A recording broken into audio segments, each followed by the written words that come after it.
Actually Netarhat ये पूरा area हमारा इको सेंसिटिव जोन क्षेत्र में आता है और यहाँ की प्राकृतिक सुंदरता है, पर्यावरण है, इसी को देखने पूरे देश से विदेश से पर्यटक आते हैं।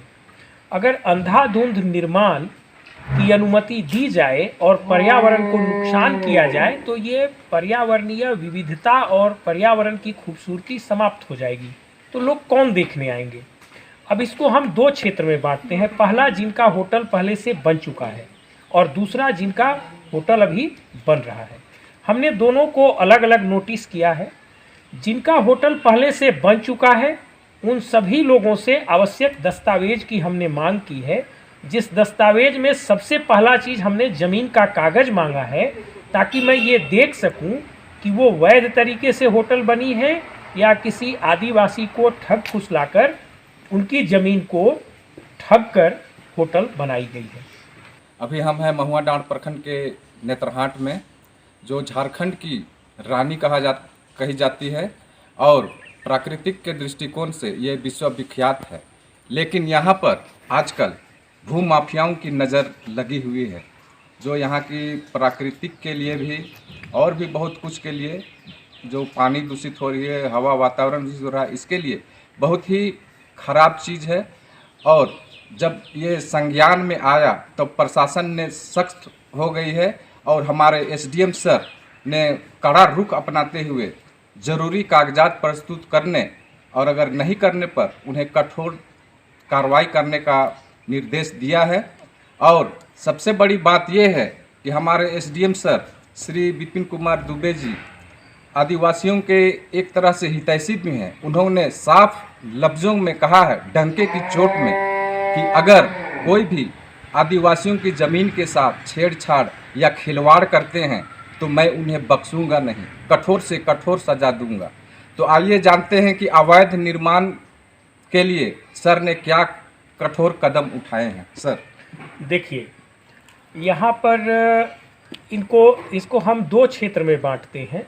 पहला वो जो होटल पहले से नेतरहाट में बन चुका है और दूसरा वो जो होटल अभी निर्माणाधीन है।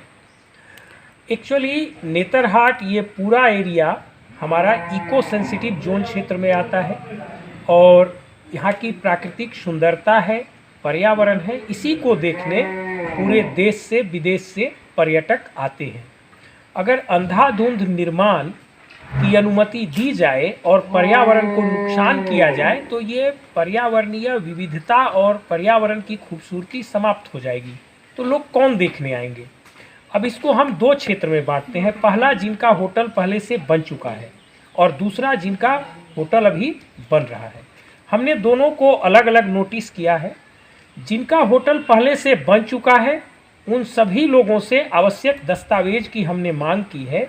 जिस दस्तावेज में सबसे पहला चीज़ हमने ज़मीन का कागज़ मांगा है, ताकि मैं ये देख सकूं कि वो वैध तरीके से होटल बनी है या किसी आदिवासी को ठग फुसलाकर उनकी ज़मीन को ठग कर होटल बनाई गई है।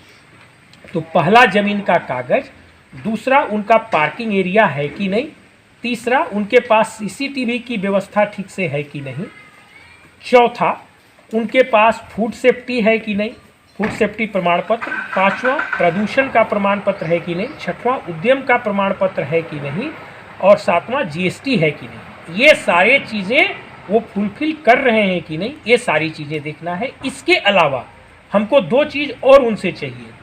आठवां चीज़ चाहिए हमको लातेहार जिला परिषद से भवन निर्माण की अनुमति का कागज़ और इकोस, ये एक समिति है पर्यावरण संरक्षण के लिए, तो उस समिति से जो है सो इको संरक्षण समिति कह लीजिए उसको, उस समिति से भी उनको एक एनओसी ला के देना है कि उनको होटल कंस्ट्रक्शन के लिए अनुमति मिली है कि नहीं।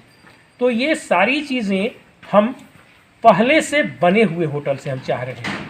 और दूसरा जो भी अभी निर्माण हो रहा है, मेरा पहला प्राथमिकता है कि आदिवासी की ज़मीन को ठग कर कोई निर्माण वहाँ पर न हो।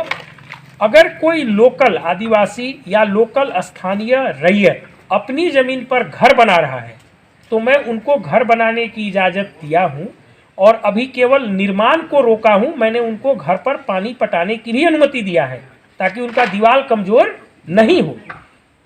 अब जो होटल बन रहे हैं उन पर मेरी सख्त नज़र है कि आपकी ज़मीन प्रॉपर खरीद की ज़मीन है कि नहीं, कहीं आदिवासी के ठगी की ज़मीन तो नहीं है। और दूसरा चीज़ ये है कि आप इको सेंसिटिव वाला जो प्रमाण पत्र है वो ले लें और जिला परिषद से अनुमति ले, इसके बाद ही बनेगा। इस तरह से करने से होगा ये कि एक चेक एंड बैलेंस बना रहेगा, यहाँ के पर्यावरण को नुकसान नहीं होगा और दूसरा आदिवासी की ज़मीन अनावश्यक भूमाफिया द्वारा छीनी नहीं जाएगी। अब मान लीजिए किसी आदिवासी की ज़मीन है, आप चाहते हैं कि मैं इस पर कुछ कमाऊं, तो उसको ठगिए मत ना, आप उससे प्रॉपर एग्रीमेंट करिए। आप प्रॉपर एग्रीमेंट करके आप 2 लाख रुपया महीना कमाते हैं तो 1 लाख रुपया महीना उसको भी दीजिए ताकि उसका भी घर परिवार जीवन स्तर बेहतर हो।